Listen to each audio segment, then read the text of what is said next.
Okay, so now we need to set up our web port and actually get our web service online. So to do that, we're going to go over to our Ubuntu desktop, which is where our web service is hosted at, of course.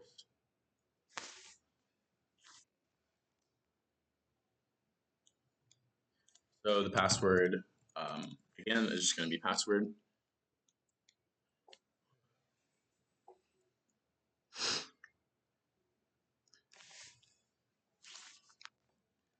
Okay, and then we can just open up our terminal, and we need to figure out what our Ethernet is named because that's what we're going to be actually configuring. So we're going to IPA, and we see right here it's ENS18.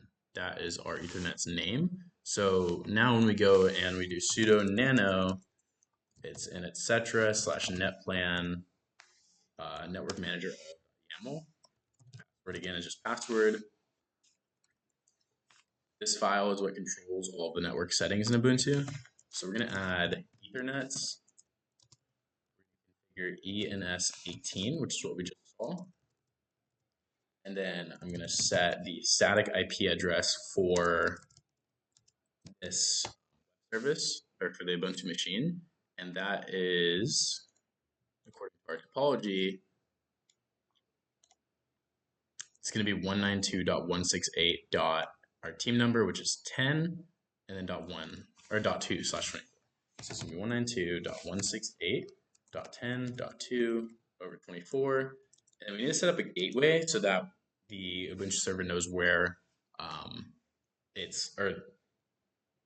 what it basically does is it make sure that the Ubuntu server is going to route traffic through the router at that specific address. So when we do gateway 4 and we set our address to 192.168.10.1, that signifies that all of the traffic that that's going to be routed to our Ubuntu server is going to be from a router at that address. That looks good to me, and we're going to exit, say yes to save, and enter. And then we're going to run sudo netplan apply, which just updates the network settings on the system. And then so I want to see if the internal web service is now able to actually connect with the router. So I'm going to do ping 192.168.10.1, and that is working. And then I also want to get our website online. So if I go to the localhost address, which is just going to be the IP of this web server, 192.168.10.2, we're not getting anything yet. I need to get, at least locally at this point, the web service online. So we're going to do sudo systemctl restart Apache 2.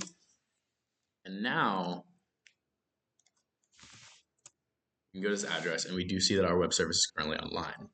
On the other side, we want our web service accessible externally. So we can go to our external Kali router and we can go to this address, 172.20.10.1.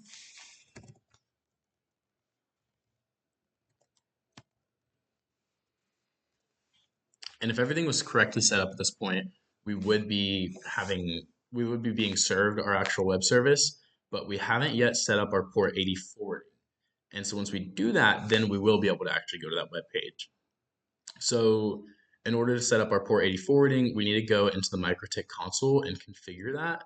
And what's pretty useful about MikroTik, beyond just the basic configuration of our router, we can access it in the web in a web terminal. So it's going to be 172. It's going to be the local address, and then on port 8080,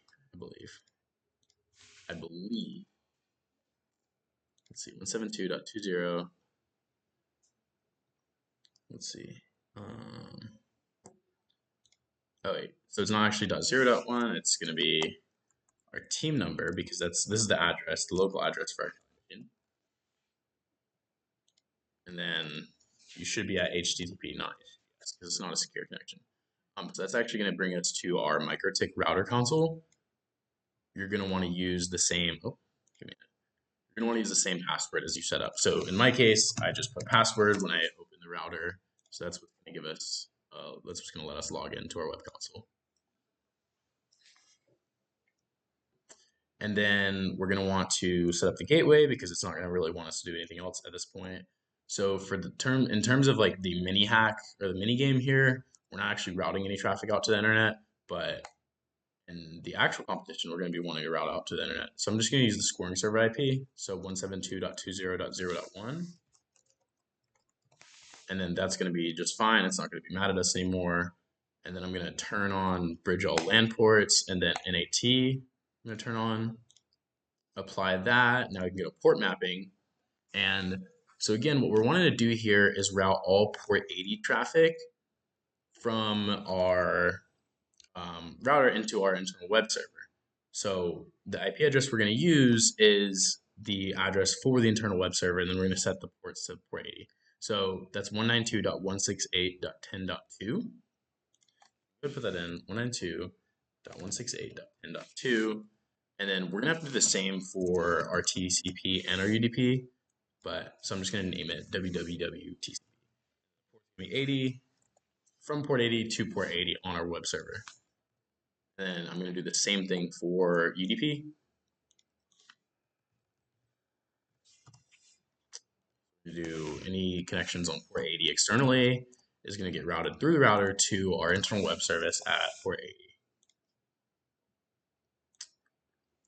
Okay, now that that is done, we should be able to access our website from our external Kali server. Yeah, and there we are. So this is no longer just locally hosted, but now we can actually access the website externally. If you take a look though, we are currently naming our team as Team 0, which is incorrect. So on the scoreboard, yes, we now have that green light for the web port being open, but our web content is not correct. So that's what we're going to be going over in the next video.